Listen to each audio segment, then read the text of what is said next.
Chers amis de TV Liberté, bonjour. Nous vous proposons ce matin un livre d'art, un livre de peinture, de dessin, les dessins de Guillaume Lebaube. Bonjour Guillaume. Bonjour Anne. Votre livre est une promenade dans Senlis, pinceaux et crayons en main. C'est un très joli livre. Il faut dire que la ville se prête à... On a envie de vous demander d'aller après faire la même chose à Laon, oui. À Dole, bien sûr, Troyes, enfin toutes nos très belles villes. Ça serait une très belle collection, mais ça vous éloignerait bien sûr de votre... j'ai d'autres projets, peut-être. Vous avez d'autres projets. Oui, oui. Ce sera peut-être pas le dernier. D'autres projets de ville? Oui, peut-être. Ah. Oui. Et... Parce que, en fait, comme c'est une illustration j'ai beaucoup de peintures que j'ai faites dans certains lieux, oui. Et peut-être que... Vous pouvez les réunir. Voilà. Donc, il y aura peut-être La Baule, parce que... La Baule. Voilà, La Baule, parce que... nous avons une maison familiale depuis la création de La Baule, donc depuis des décennies, j'ai peint la mer. Ça va faire un très beau livre, oui. Peut-être, dans le même esprit. Oui. Et puis peut-être Paris aussi, mais alors pas tout Paris, mais peut-être certains quartiers, ou voilà. Autour du Luxembourg ou de Notre-Dame, peut-être. Bien. J'ai réfléchi. Bien, mais ça c'est une très très bonne nouvelle. Alors, nous allons évoquer Senlis. Et votre dédicace est très jolie, l'exergue est très joli, en mémoire de ce moment où deux amoureux, à la recherche d'un nid, furent saisis par la beauté de la façade de la cathédrale de Senlis. Un jour de printemps, où l'humble giroflée côtoyait la délicate fleur de pierre d'une sculpture gothique. C'est si beau qu'on a l'impression que ce n'est pas vrai, mais si. Vous êtes venu avec votre fiancé. Ah oui, absolument. Et vous avez décidé... Voilà, nous cherchions le nid fondateur. Oui. Et nous avions une vieille Diane qu'on nous avait vendue à ma femme 1 euro. Non, 1 franc, pardon. Oui, 1 franc, oui. Voilà, à l'époque, 1983, non, même avant d'ailleurs. Et elle m'a montré Senlis qu'elle connaissait, que je ne connaissais pas. Et effectivement, il y a un rayon de soleil. Et cette façade extraordinaire qui est vraiment contemporaine de la basilique Saint-Denis, pratiquement. Et je me souviens très bien des giroflées, effectivement, donc c'était au printemps. Ah oui, non, c'est...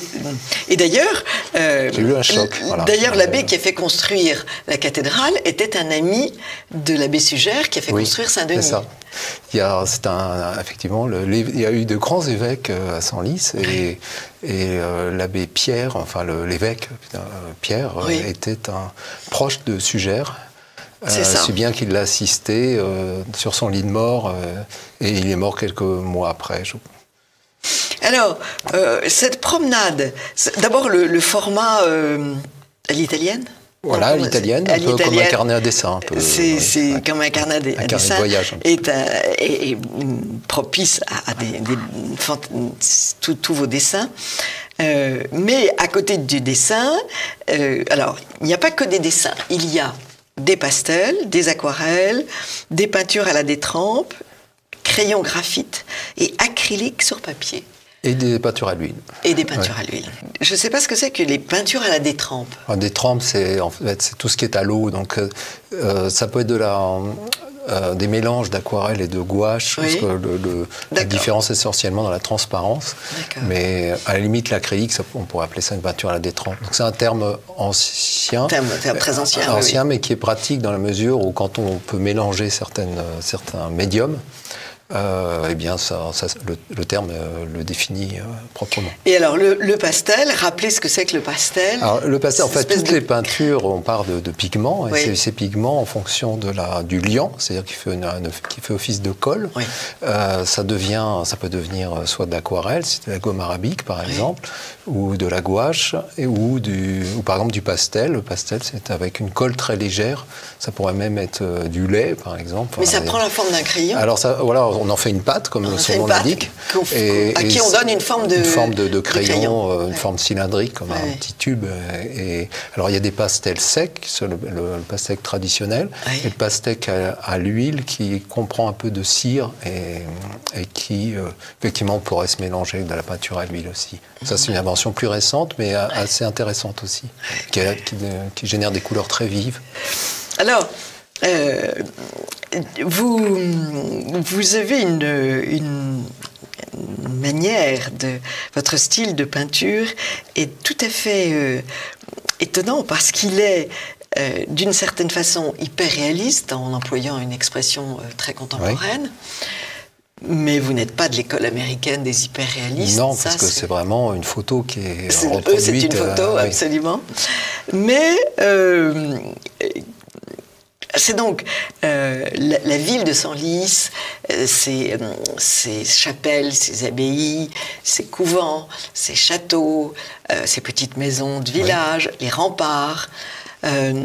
Et c'est illustré, on a l'impression que, bon, on est devant des tableaux, mais il y a une poésie extraordinaire, ne serait-ce que la couverture, avec cette bande dorée de blé en premier plan, derrière ce vert qui est presque de la... on a envie de dire de la ouate, c'est qui une espèce de sfumato, une sorte de sfumato. Un petit peu, enfin oui. Alors il y a beaucoup de peintures qui sont faites que j'ai faites d'après nature, en plantant mon chevalet dehors. Vous êtes un peintre d'extérieur oui, voilà, aussi. Depuis, j'ai planté mon chevalet pour la première fois dehors à l'âge de 16 ans et je n'ai jamais cessé depuis de revenir à la nature. Et puis de temps en temps, c'est retravaillé en atelier. Dans certaines peintures, ça dépend. D'autres ont été faites directement d'après nature sans y toucher. Et certaines aussi d'après photo. Donc, en fait, je pense qu'il faut très bien connaître la nature, revenir sans arrêt sur la nature pour travailler d'après photo. Justement, vous parliez de l'hyperréalisme, c'est vraiment le fait de reprendre une photo dans tous ses détails, et même parfois, ce qui est dommage, dans la couleur de ces ombres qui sont souvent en photo, c'est souvent des noirs, alors que l'ombre peut avoir une couleur. Bien sûr. Et donc... lorsqu'on a l'habitude de travailler d'après la nature, lorsqu'on en vient parfois à utiliser la photo comme support, ou on ne tombe pas dans ce genre de travers parce qu'on connaît la réalité. Il y a deux autres exemples. Senlis vu d'un champ de colza, qui est une gouache avec un triangle de ce champ de colza. Le jaune. D'abord le vert, le jaune, et puis derrière la ville de Senlis, avec une précision. On a l'impression que la troisième partie du tableau est tirée d'un tableau des écoles du Nord. Ah oui. Alors c'est vrai qu'il y a par exemple l'architecture gothique est merveilleusement décrite par Van Eyck par exemple. On voit vos tableaux, on verrait vos tableaux dans les arrière-plans de certains tableaux. Oui, tout à fait. Alors il y a aussi cette flèche de la cathédrale qui est exceptionnelle et qui se voit vraiment à 20 km à la ronde parfois, parce que même quand on prend l'autoroute du Nord et qu'on arrive à peu près à 25 km de Senlis, on voit au loin, quand il y a un rayon de soleil, on voit la flèche. Alors ça fait que c'est comme un phare finalement spirituel qui vient signaler la splendeur de la religion chrétienne et qui guide le voyageur. Et cette flèche est vraiment très présente dans la campagne environnante. Mais bon, toutes les flèches sont... Oui. À chaque fois que je fais un voyage en train, que je mets mon nez à la fenêtre, on voit une flèche. Oui. Mais alors, celle-là, je trouve que c'est un chef-d'œuvre architectural. Et elle est d'ailleurs représentée au musée des monuments français. Au Trocadéro. Au Trocadéro. Oui. Et elle est vraiment exceptionnelle parce qu'il y a une légèreté, un élan, une finesse. Elle a été construite juste avant le règne de Saint-Louis, donc sous Louis VIII. Alors, ce qui est étonnant, c'est qu'il n'y en a qu'une comme à Saint-Denis. Oui, il n'y en a qu'une comme Saint-Denis, oui. Et qu'est-ce que vous pouvez nous dire de cette flèche alors? Il faut que je retrouve la page. Alors ça, on ne sait pas s'il y en avait eu d'autres prévus, mais ce qu'elle a d'extraordinaire, c'est qu'elle est très aérée. Elle est très aérée et elle s'intègre parfaitement à la tour clocher qui est juste qui le sert de support, qui est plus ancienne, qui elle date des environs de 1160 à peu près, alors que cette flèche est au début du XIIIe siècle. Enfin, elle doit être 50 ans après. Je n'ai plus la date en tête exactement. Mais elle utilise parfaitement les formes elle est dans la continuité parfaite. Voilà, donc elle est très très bien amenée et on n'a pas l'impression qu'elle est rapportée non, en fait. Non, c'est quand même... Mais bon, il y a à cette époque-là un respect des architectes les uns envers les autres. Anciens, oui. Il n'est pas question d'imposer son moi à l'époque. Oui. On fait partie d'une fraternité, d'une lignée d'architectes et les uns les autres continuent les œuvres précédentes. Ça a quand même plus de classe. Et c'est vrai que cette cathédrale, moi je ne l'ai vue que, je ne suis jamais rentrée dedans, et je ne l'ai vue que le soir. Dans un Senlis vide, après une conférence à Senlis, la nuit.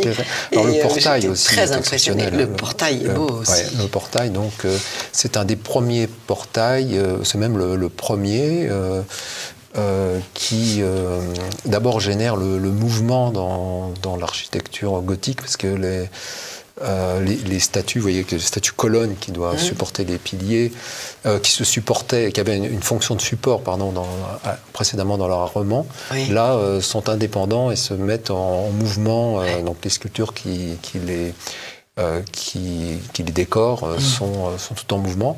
Et puis c'est un des premiers portails consacrés à la Vierge et au couronnement de la Vierge. Mais là c'est la Vierge qui est déjà couronnée, qui est dans le monde céleste. Il y a deux parties. Il y a je me souviens bien, le couronnement de la Vierge en haut, et puis en dessous... Alors en dessous, il y a la dormition. La dormition il y a la mort de la Vierge aussi. Alors, et la mort de la Vierge, oui. Ce qui est extraordinaire, c'est qu'il y a la mort de la Vierge, on voit l'âme qui est extirpée par des anges qui sort de la bouche. Oui, c'est ça. Ça, c'est... Bon, parce que il faut savoir, quand on visite une cathédrale du Moyen-Âge, il faut savoir comprendre toute la signification de chacune des sculptures. Et il y a de quoi passer 10 minutes sur chacune d'entre elles. Donc il faut savoir lire les sculptures. Mais vous nous donnerez des visuels, comme on dit, des photos pour que nos téléspectateurs puissent voir au cours de notre conversation ce dont nous parlons là, parce que c'est très important. Alors, parlez-nous de la ville de Senlis, qui est tout de même une ville historique exceptionnelle. Justement, donc, dans ce livre, c'est à la fois un parcours, une sorte de petit guide, mais c'est aussi un parcours à travers l'histoire, parce que l'histoire de la ville se confond bien souvent avec l'histoire de France, parce que il y a déjà une fondation à l'époque de l'empereur Claude. On pense que la ville a été fondée sous l'empereur Claude, comme une étape vers la Bretagne, enfin, vers l'actuelle Angleterre. Les limites de l'Empire. C'est ça. Et donc on a trouvé un socle d'une statue dédiée à l'empereur Claude. Donc il y a tout des vestiges antiques romains. Et il y a, pour dire à quel point l'histoire de France est très souvent faite à Senlis, c'est qu'il y a un palais un ancien palais romain, enfin à l'endroit du forum, c'était le palais du prétoire, du gouverneur en fait, et qui est devenu après le palais des rois de France, dans lesquels, tant à l'époque mérovingienne, il était plus ou moins abandonné par les rois de France à partir d'Henri II, donc au XVIe siècle. Et donc ce palais se protège des murs encore de l'enceinte gallo-romaine, qui est une des mieux préservées de France. Il y a aussi un amphithéâtre, des arènes, si on veut, qui sont très bien conservées. Et qu'est-ce qu'on y faisait dans ces arènes ? Alors, il y a ces arènes, il y avait des jeux, des jeux avec toute la cruauté du monde antique. Oui, les jeux romains. Les jeux romains. Oui. Et puis, au moment des invasions de la fin du IIe siècle, du IIIe siècle, étaient transformés en fortins habités, donc en fortifications en fait, pendant que la ville se construisait un rempart en toute hâte pour se protéger parce que finalement ces invasions ont surpris la ville, les villes romaines étaient ouvertes, et ça a été extrêmement soudain et brutal. Et on voit dans les fondations du rempart, à certains endroits qu'on a fouillés, au musée archéologique, au musée d'histoire et d'art de Senlis, on peut voir les fondations du rempart. On voit des colonnes de temples, des tambours qui ont été mis de temples détruits, qui ont été mis, et des statues aussi cassées, qui ont été mises en toute hâte pour construire cette enceinte qui a néanmoins été très efficace, puisqu'elle est restée efficace et utilisée jusqu'à pratiquement la deuxième enceinte construite sous Philippe Auguste, donc au XIIIe siècle.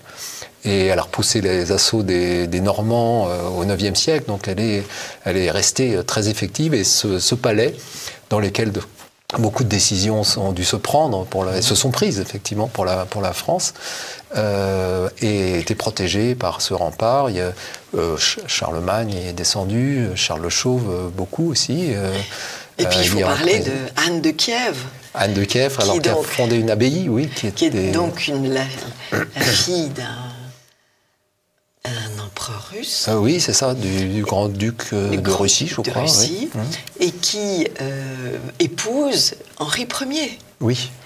Et il y a un très joli petit livre mis de TV Liberté à lire, c'est l'histoire d'Anne de Kiev, son départ de Russie, puisque c'est la Russie, Kiev est la première capitale de la Russie, et son départ qu'elle repoussait beaucoup, parce que des ambassadeurs sont venus demander sa main à ses parents, mais la jeune fille est d'abord très jeune, et ensuite elle sait qu'elle ne reverra pas ses parents, et elle est très proche de sa mère, et donc elle sait que sa mère est malade, donc elle va attendre la mort de sa mère pour partir. Et alors, ce petit livre a été écrit par Morissette Vialandru aux éditions Saint-Jude.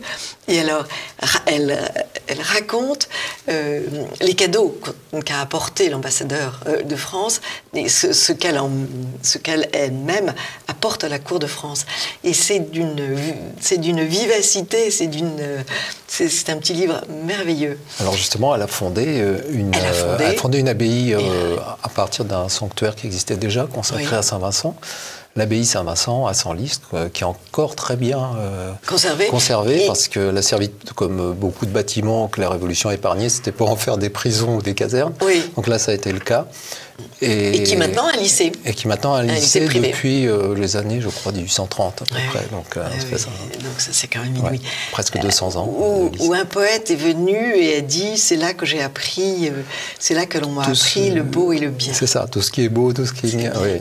José Maria d'Heredia. C'est José Maria d'Heredia. C'était un grand poète quand même. Et puis l'abbé Breuil aussi, qui est préhistorien. On apprend beaucoup de choses dans votre livre, et ça, c'est un grand plaisir. Alors, il y a des façades 18e extraordinaires, 17e et 18e fabuleuses. Alors ça, c'est l'hôpital. Alors, c'est très intéressant, ça, c'est l'hôpital de la Charité. Oui, la Charité Saint-Denis. La Charité Saint-Denis, alors qui est un hôpital qui a en fait, c'est les frères Saint-Jean-de-Dieu. Donc, c'est les premiers hôpitaux psychiatriques. Ah oui. Donc, ça a été Saint-Jean-de-Dieu a vécu au XVIe siècle en Espagne. Et c'est lui qui est le fondateur des hôpitaux psychiatriques. Alors, ce qui est très intéressant, c'est qu'il y a un soin qui est apporté aux malades, qui était classé en 3 catégories. Donc, il y avait selon la gravité des cas. Et donc, ils pouvaient soit sortir librement, ou alors, quand c'était vraiment des gens dangereux, il y avait... mais néanmoins, quel qu'il soit, il y avait toujours un grand espace qui leur était réservé, beaucoup de lumière et des soins comme l'hygiène, par exemple, qui étaient très soignés. C'est-à-dire qu'on leur changeait les draps une fois par semaine, le linge tous les jours. Et on misait beaucoup sur la propreté. Et surtout, ce qui est très très intéressant, ce qu'on ne dit pas, c'est que l'inventeur de la psychothérapie, c'est les hôpitaux Saint-Jean-de-Dieu, puisqu'on soignait par la parole.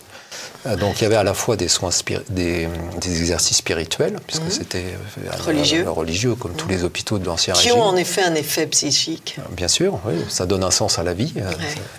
Et par ailleurs, donc, ce qui est bien souvent la cause de certains mal, de ne pas trouver de sens aux choses. Mais par ailleurs, un soin apporté par la parole avec une écoute attentive. Donc c'est vraiment, on parle de Freud comme étant l'inventeur de la psychothérapie, enfin de la psychanalyse. Bon, effectivement, il a théorisé un certain nombre de choses. Les frères Saint-Jean-de-Dieu étaient... Et alors il y avait de grands résultats grâce à ça, justement.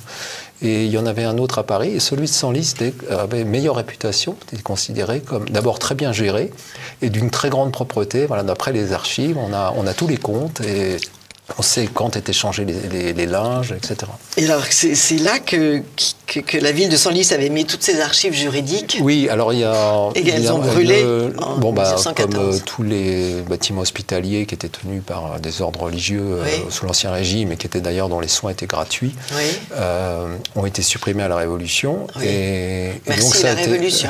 Là-dessus, oui, il n'y a pas que là-dessus aussi, mais il y a eu beaucoup de misère et beaucoup de gens qui se sont retrouvés dans la rue, et d'enfants abandonnés, etc.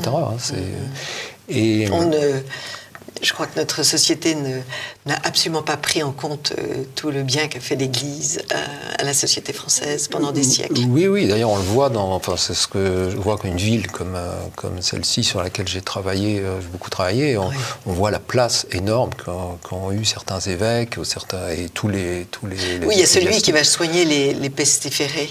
Oui, alors c'est l'évêque Sanguin. On ne dit pas Monseigneur, parce que Monseigneur, je sais que c'est un terme qui apparaît qu'à la fin du XVIIIe siècle. Oui. Donc ça, c'est des personnalités très fortes de la Contre-Réforme. Les pestiférés étaient expulsés dehors. Voilà, alors il y a eu une épidémie de peste dans les années 1625. Et effectivement, les habitants... connaissant quand même, ne connaissaient pas quelle était la véritable cause de la contagion, mais savaient que de fréquenter des pestiférés, c'est dangereux, avaient relégué dans une sorte qu'on appellera aujourd'hui un bidonville, dans des champs à l'extérieur de la ville, les malades qui vivaient dans un état de misère, dans l'humidité et autres. Et dans des baraquements, en fait. Et il était venu les soigner parce que c'était quelqu'un qui s'exposait beaucoup.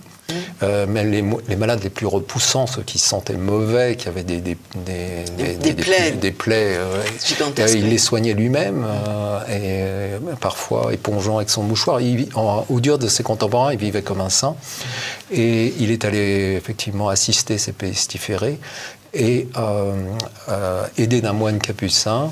Je passe les détails, mais il a fondé le premier hôpital Enfin, il y avait des hôpitaux avant, mais l'hôpital actuel, il y avait même plusieurs hôpitaux dans Senlis dès le Moyen-Âge, dès le 12e, 13e. Plusieurs hôpitaux? Oui, plusieurs hôpitaux. Et dans cette région, il y a des petites villes ou des villages. Il y a, par exemple, il y a Pont-Armé, La Chapelle-en-Cerbal, au fur et à mesure qu'on se rapproche de Paris, tout avait leur hôpital. Et gratuit, avec des soins. Les soins étaient totalement gratuits. On était malade, il n'y avait pas à montrer une carte. En un temps où il n'y a plus d'hôpitaux. Et donc il a fondé l'hôpital actuel de Senlis, ça a été fondé par cet évêque, que l'on retrouvait parfois allongé par terre en plein hiver, les bras en croix, la face contre terre, devant le Saint-Sacrement. C'était une de ces personnalités exceptionnelles. J'aime beaucoup ce tableau sur une double page. Là, alors c'était des bâtiments gigantesques, avec toute l'audace des constructions du XVIIe siècle. Cette côté colossal, enfin, côté un peu baroque, si on veut, dans la mesure. C'est classicisme français, mais c'est baroque dans les proportions. D'une pureté extraordinaire. Et là, les archives avaient été effectivement conservées dans le bâtiment du prieur. Avant la guerre de 14, les Allemands ils ont mis le feu puisqu'ils ont incendié. Ils avaient l'intention de détruire entièrement la ville, comme ils l'ont fait à Louvain, de mettre le feu entièrement à toute la ville. Donc ils ont arrosé de pétrole la plupart des maisons de la rue principale, pour que ça brûle. Et qu'est-ce qui s'est passé? Ils ont brûlé. Il y a eu, je ne sais plus, je le regarde dans le livre, mais plus d'une centaine de maisons de détruites. Donc il y a des bâtiments magnifiques, dont ce bâtiment du Prieur. Et c'est le curé de Senlis, à l'époque, qui est arrivé à intervenir auprès de l'état-major allemand de cesser cet incendie. Parce qu'en fait, il y a eu des combats très importants en 14. C'est presque le début de la bataille de la Marne. Et les Allemands avaient une politique aussi de terreur, de terroriser les populations civiles pour éviter les francs-tireurs. Enfin bon, c'était une politique d'état-major allemand. Et ils ont brûlé effectivement. Il y a une cinquantaine d'obus qui sont tombés sur la flèche de la cathédrale dont nous parlions tout à l'heure. Et alors? Et ben là, elle a tenu. Effectivement, il y a eu des sculptures qui ont été refaites entre les guerres. Ouais. La Providence. Je voulais dire quelque chose. Les petits chiens assis sur la façade. Oui. Vous savez comment ce terme, dans les pays du Nord, on les appelle les petites chapelles. Oui, c'est tellement joli. Très beau, oui. Et très vrai. Oui. Très vrai. Elles ont des allures de petites chapelles, ces fenêtres. En architecture, les lucarnes, c'est une tradition française. On ne trouve pas ça tellement en Italie. Non. Et on a des exemples de certains voyageurs italiens qui s'émerveillent de cet aspect particulier de l'architecture française. Mais c'est très amusant de voir que dans les pays du Nord, on les appelle petites chapelles. C'est une découverte récente, donc je la partage. C'est un petit peu la forme d'une petite chapelle. Oui, c'est ça. On pourrait y mettre un petit oratoire. Alors, ce qui est très amusant aussi, c'est qu'on découvre ce qui... Lucien Bonaparte, qui abat le beffroi de la ville pour construire son château avec les pierres. Lequel château, il ne reste plus pierre sur pierre à l'heure actuelle. C'est-à-dire qu'il a été entièrement détruit. Bon, après, c'est un peu dommage aussi, mais... il y avait un beffroi qui datait de l'émancipation de la ville, enfin de la première commune, au temps de Louis VII, donc du XIIe siècle. Et malheureusement, il a disparu. Lucien Bonaparte a fait pression sur la mairie pour récupérer les pierres pour la construction de son château, dont il ne reste plus rien. J'étais à la recherche, je me souviens, j'avais vu des ouvriers qui travaillaient là, et je leur ai demandé est-ce qu'il reste quelque chose du château de Chamont. Il m'a dit oui, là, et il y avait 3-4 pierres qui étaient sculptées, il y avait des denticules de néoclassique en fait, mais il n'y avait plus rien. Les armoiries de Senlis, donc c'est lys des rois de France, fleurs descendues du ciel. Voilà. C'est quand même très joli. Les armoiries originales, maintenant, ce ne sont plus les mêmes actuellement. Ah, bien sûr, ce ne serait pas laïque. Non, alors... il y a un logo, ça, malheureusement, mais bon, là, les armoiries restent toujours celles qui ont... En fait, il y avait une famille des seigneurs de Senlis, qui s'appelait les Bouteillers, les Bouteillers du roi, qui est une grande famille, qui était seigneur de... Donc ils avaient une fonction alors, ils s'occupaient des vignobles royaux. Des vignobles. Voilà. Mais c'était la noblesse d'épée aussi. Oui. Et donc, un des bouteilliers mort avec Saint-Louis à la croisade. Oui. Et ils avaient des armoiries qui étaient d'or, or et rouge, de gueule et d'or. Et la ville a repris en fait ces couleurs à la fin du XVIIe siècle, quand le dernier représentant de la famille est morte. Donc, ils étaient très souvent... les armoiries de la ville, il y avait ces armoiries avec la croix fleur-de-lysée, avec cette belle devise, qui est très poétique. Et aussi, elle était très souvent associée aux armoiries des bouteilliers. Donc, à la mort des derniers des bouteilliers, on n'a pas repris les mêmes armoiries, mais les mêmes couleurs. Et puis j'ai appris que c'était là qu'habitait cette peintre Séraphine Louis. Oui. Alors, quand on s'est installé avec ma femme dans cette ville, on habitait juste en face, effectivement. Là, c'est là qu'elle travaillait. Elle était toujours là ou elle était déjà morte? Non, elle est morte elle est morte, vous savez, comme beaucoup de malades mentaux. Pendant la guerre, pendant l'occupation, il n'y avait plus rien à manger, ni à chauffer d'ailleurs, et beaucoup de... On ne s'est pas occupé beaucoup de... C'est le cas de Camille Claudel aussi. Là. Je crois qu'elle est morte pendant l'occupation aussi, parce qu'il y avait les hôpitaux psychiatriques. C'est pas ceux qui étaient conservés en premier. Non, puis ce n'était plus géré par des religieux. Alors, c'est vrai que... Alors, on parlait des hôpitaux Saint-Jean-de-Dieu. C'est vrai qu'il y a eu une régression après au 19e siècle. Oui, je trouve, dans le soin des malades mentaux, puisque c'est l'époque où on faisait des recherches, on leur envoyait des charges électriques ou des... Donc, on ne s'en occupait pas comme des personnes capables d'être soignées par la parole, justement. C'est ça. Il y a eu une légère régression, indiscutablement. Dans bien des cas, mais Séraphine Louis, j'ai été voir sur Internet ses tableaux. Il y a eu un film récemment. Oui, il y a eu un film, je sais, avec Moreau. Oui, c'est ça. Mais elle avait un don de joie et les couleurs sont belles et elle avait quand même une finesse du trait pour les fleurs et les fruits. Ça. Alors, ce sont des fleurs imaginaires. Ce sont des fleurs imaginaires en plus. C'est très surprenant parce que c'est un peu un univers un peu presque inquiétant surtout quand on sait la fin, parce qu'il a fini à l'asile. C'est une petite femme de ménage qui a pris un crayon. Il y a un historien d'art qui s'est intéressé à elle, un Allemand qui s'appelait Hulde, je crois, et qui l'a un petit peu lancé, qui lui a permis de créer cette dynamique qui lui permettait de peindre. Et elle peignait au ripolin, qui était à l'époque une très bonne peinture, qui était faite à l'huile de lin. Et quand on voit, parce qu'il y a un certain nombre de tableaux d'elle au musée de Senlis, quand on voit ces tableaux, c'est bien vieilli, les couleurs sont toujours fraîches et pas craquelées. Oui, j'ai envie d'aller les voir, absolument. Et alors, on va finir cette émission en évoquant vos propos. Vous dites qu'il y a eu beaucoup de restaurations à Senlis, mais il reste des demeures, des églises et un château à restaurer. Oui, alors le château, c'est le château dont je parlais, le château royal. Oui. Effectivement... Alors là, il appartient à la mairie, donc ça serait bien qu'il soit restauré. Il y a effectivement des pièces qui sont assez exceptionnelles. D'abord, il y a des cachots, alors ça, c'est pas la partie la plus joyeuse du château, mais dans des cachots qui sont très anciens, dans lesquels d'ailleurs Charles le Chauve va emprisonner un de ses neveux qui marchait pas droit. Il marchait pas droit. Qui voulait sa place. Oui, un petit peu, c'est ça, je crois. Et puis de la chambre, ce qu'on appelle la chambre de Charles VI, qui aurait pu faire un séjour aussi s'il avait vécu quelques siècles après aux hôpitaux Saint-Jean-de-Dieu. Donc, alors là, c'est une très grande pièce. Et puis le cabinet de travail de Saint-Louis, la chambre de Saint-Louis, et tout ça, ça tombe pratiquement en ruine. En ruine. Alors justement... c'est pas en tout cas, ça pourrait être valorisé. Ça pourrait être valorisé. Alors, j'ai découvert une association qui m'a beaucoup plu. Elle s'appelle Urgence Patrimoine. Elle a inventé un mot « stop au patrimonicide », ça m'a plu.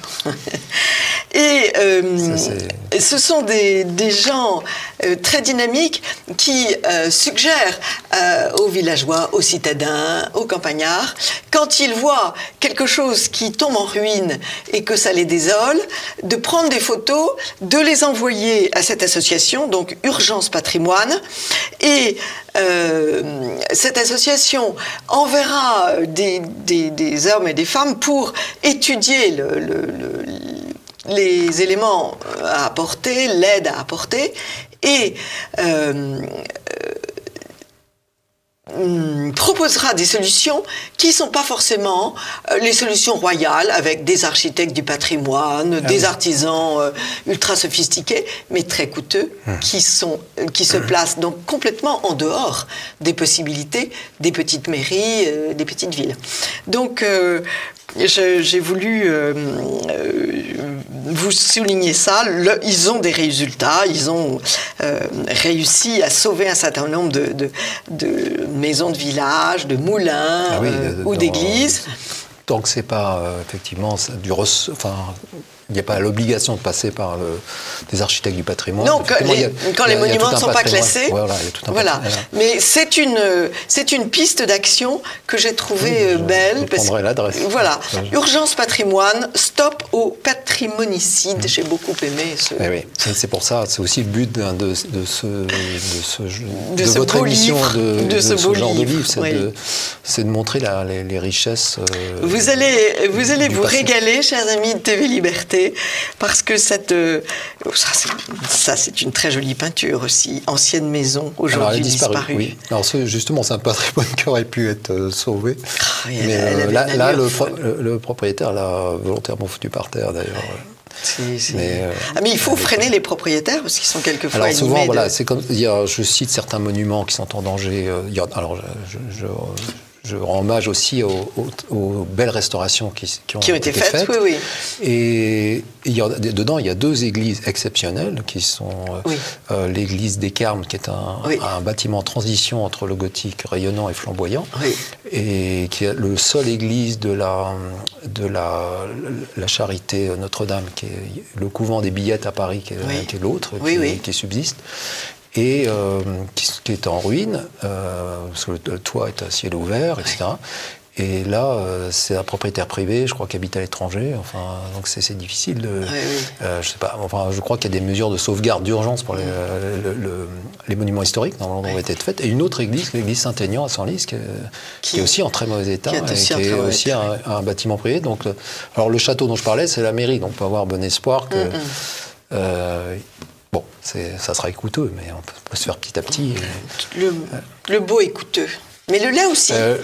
Le lait est très coûteux. Oui, le beau tient dans la durée. Donc, mais le beau donne des joies. Le plus coûteux, je pense que c'est le lait, effectivement. En tout cas, vous allez prendre un bonheur infini à feuilleter ce livre, parce que les dessins de Guillaume Le Beaube sont absolument merveilleux. Et cette alliance entre votre peinture et la ville de Senlis, c'est vraiment un très joli succès. Et nous vous remercions infiniment du bonheur que vous nous avez donné. Merci. Merci Guillaume Le Beaube. Et vous pouvez aller sur Internet. Alors on le trouve sur Internet. Il apparaît en fait dans... il y a maintenant un organisme qui permet de... Il apparaît sur toutes les librairies en fait, sur commande, toutes les librairies de France qui ont un site. Et après on peut le trouver à Paris au comptoir des monastères. Rue Galande, c'est ça. Voilà. Oui. Et puis dans les librairies de Senlis aussi. Ou alors me le commander sur Internet. Et là, votre site, c'est Guillaume Le Beaube. Voilà, il y a lebeaube.fr. Lebeaube.fr. Et puis sinon, on me trouve sur Etsy aussi. C'est un site qui vend des objets, enfin des livres. Et sinon, vous pouvez très bien le commander à une librairie. Bien sûr. Et la maison d'édition, vous le... Alors c'est la mienne. C'est la vôtre, voilà. Bon, j'ai pas mis de nom. C'est une auto-édition. C'est une auto-édition, auto-mise en page. J'ai tout fait, les textes, les illustrations, la mise en page. Vous êtes un homme très puissant. Je ne voulais pas que ça passe, oui, effectivement, qu'il y ait une osmose entre le texte et l'image. Bien sûr. Et cette osmose est très, très jolie. Merci. Et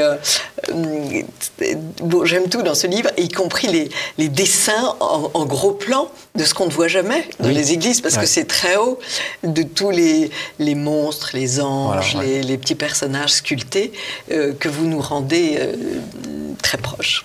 Puis il y a les sculptures du portail aussi. Et puis les sculptures de portail que l'on peut regarder doucement, parce que quand on passe devant un portail, on passe vite, alors que là, on l'a en face de soi.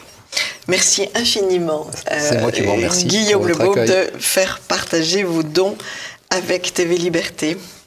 Merci Anne. Merci, à bientôt, chers amis de TV Liberté.